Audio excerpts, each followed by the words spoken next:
Memorial Day is a day of ceremonies and speeches. Throughout America today, we honor the dead of our wars. We recall their valor and their sacrifices. We remember they gave their lives so that others might live. We're also gathered here for a special event, the national funeral for an unknown soldier who will today join the heroes of 3 other wars. When he spoke at a ceremony at Gettysburg in 1863, President Lincoln reminded us that through their deeds, the dead had spoken more eloquently for themselves than any of the living ever could, and that we living could only honor them by rededicating ourselves to the cause for which they so willingly gave a last full measure of devotion. Ronald Reagan. Not every soldier is recognized for his heroic actions. Indeed, one of the countless tragedies of war is that the bodies of many soldiers are never even identified. On August 3rd, 1956, 3 years after the end of the Korean War, President Dwight D. Eisenhower signed a bill to select and pay tribute to the unknown soldiers of the Korean War and World War II.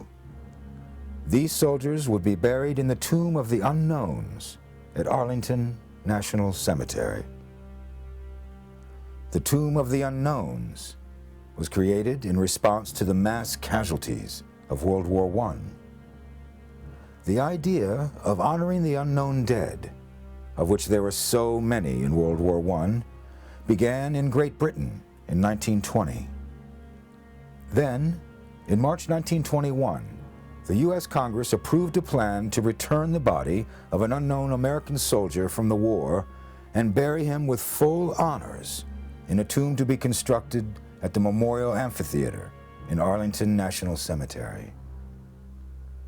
On Memorial Day, 1921, 4 unknown soldiers were exhumed from 4 World War I American cemeteries in France. They were placed in 4 identical caskets and set before a highly decorated veteran of that war, U.S. Army Sergeant Edward F. Younger. Sergeant Younger ceremonially selected 1 casket. He later spoke of his decision. I was left alone in the chapel. There were 4 coffins, all unmarked and unnamed. The one that I placed the roses on would be the one brought home and placed in the National Shrine. I walked around the coffins 3 times. Then suddenly I stopped. What caused me to stop, I don't know. It was as though something had pulled me. I placed the roses on the coffin in front of me. I can still remember the odd feeling that I had, standing there alone. The chosen unknown was transported to the United States aboard the USS Olympia. Those remaining were interred in the Meuse-Argonne Cemetery, France. The selected unknown lay in state at the Capitol Rotunda until midnight on November 10th, 1921. On November 11th, Armistice Day, the casket of that unknown soldier was carried from the Rotunda to Arlington National Cemetery under a military escort. Behind the caisson bearing the flag-draped casket walked President Harding, Vice President Coolidge, Chief Justice Taft, and the other justices of the Supreme Court, members of the Cabinet, Senate, and House of Representatives, generals and other distinguished officers from America's wars, and recipients of the Medal of Honor. President Harding officiated at the interment ceremonies at the Memorial Amphitheater at Arlington National Cemetery. He conferred upon the unknown soldier the Medal of Honor and the Distinguished Service Cross. Representatives of foreign governments allied with the U.S. in World War I participated as well, bestowing upon the unknown their own highest military awards. The United States reciprocated this gesture, honoring an unknown soldier from nations of France, Great Britain, Belgium, Italy, and Romania with the Medal of Honor. In the history of the Medal of Honor, these are the only 5 instances in which the award was presented to a foreign soldier. After World War II, plans were made for the selection and burial of an unknown from that war. But fighting in Korea broke out before the selection process had begun, and the decision was made to postpone until a more appropriate time. That time turned out to be 1958, when unknowns from World War II and the Korean War were selected for burial in the Tomb of the Unknowns. The final selection of the unknown from the Korean War took place on May 15, 1958. All of the unknown war dead from that war had been buried in the National Memorial Cemetery of the Pacific. In that place, 4 candidates for burial in the Tomb of the Unknowns were placed in identical caskets, draped with American flags. Master Sergeant Ned Lyle, a recipient of the Distinguished Service Cross for heroic action in Korea, was designated to make the final selection. He placed a wreath of blue and white carnations on one casket and saluted the remains of the soldier inside. The selection of the World War II unknown took place 11 days later aboard the USS Canberra. Earlier stages of the selection process had resulted in 1 remaining candidate from the European Theater of Operations and 1 candidate from the Pacific Theater. Hospital Corpsman First Class William R. Charette, recipient of the Medal of Honor for actions in the Korean War, made the final selection. The selected unknown, along with the unknown from the Korean War, arrived in Washington on May 28, 1958. They lay in state in the Capitol Rotunda until 1 p.m. on May 30th. As the procession moved toward Arlington National Cemetery, the 2 caissons, each carrying 1 unknown, traveled side by side. When they reached the cemetery, they shifted into a column led by the caisson bearing the World War II unknown soldier. As the caissons entered the cemetery, 20 jet fighters and bombers passed overhead, with 1 plane missing from each formation. The casket of the World War II unknown soldier was placed in front of President Eisenhower, and the Korean War unknown soldier in front of Vice President Nixon. The Marine Band played the national anthem, and then a bugler sounded attention 3 times. After a long moment of silence, President Eisenhower placed a Medal of Honor on each casket. The unknowns of World War II and the Korean War were interred in the plaza beside their World War I comrade. The Tomb Sarcophagus was placed above the grave of the unknown soldier of World War I in April 1931. The sarcophagus is constructed of 7 rectangular pieces of white marble, together weighing 79 tons.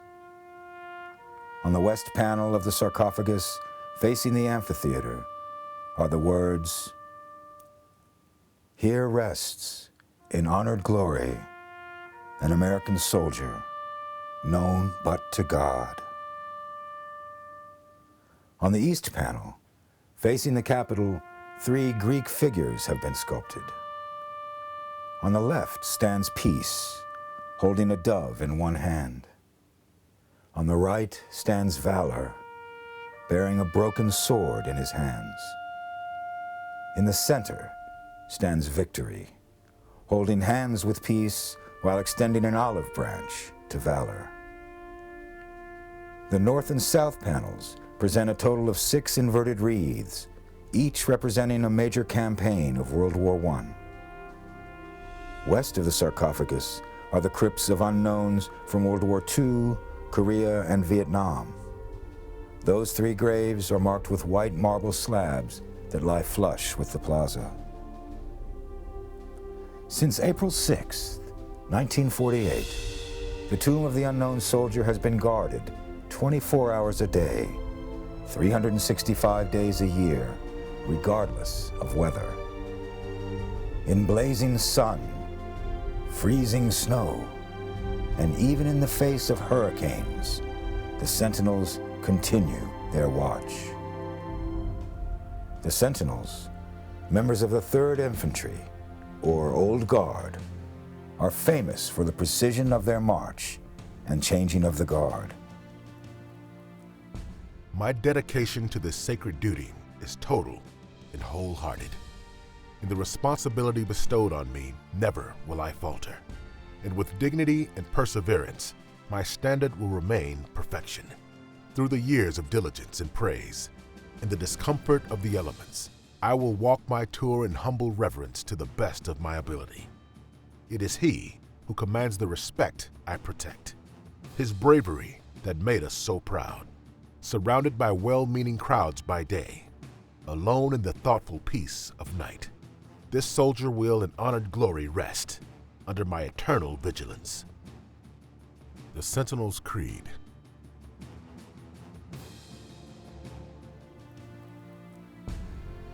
The Sentinel marches 21 steps across a black mat, past the crypts of each unknown. He then makes a crisp 90-degree turn to face east for 21 seconds. He then makes another 90-degree turn, facing north for 21 seconds. A crisp shoulder arms movement places the rifle on the shoulder nearest the visitors to signify that the Sentinel stands between the tomb and any threat. After that moment, the Sentinel paces 21 steps north, turns, and repeats the process. Every hour during the winter, and every half hour during summer daylight hours, the Sentinels conduct the changing of the guard ceremony. As the new Sentinel approaches the relief commander, slowly and with great precision, conducts a white glove inspection of the Sentinel's weapon. The two then march to the center of the mat, where the active Sentinel stops his walk, and all 3 men salute the tomb. The relief commander instructs the active Sentinel, "Pass on your orders." The Sentinel replies, "Post and orders remain as directed." The relieving Sentinel responds, "Orders acknowledged." The relieving Sentinel then steps into position at the center of the black mat. The relief commander and relieved Sentinel exit, and the new Sentinel begins his march. The unknown soldiers serve to remind us that not all actions of valor are witnessed and recorded in war. We do not know the stories of these men, but we know they gave their lives in a war they did not start to protect the freedom of people who would never know their names. They demonstrate the courage and heroism of every man and woman who goes into combat in service of their nation. They will face threats we can hardly imagine in an attempt to eliminate the dangers that are posed to the men in the trench beside them.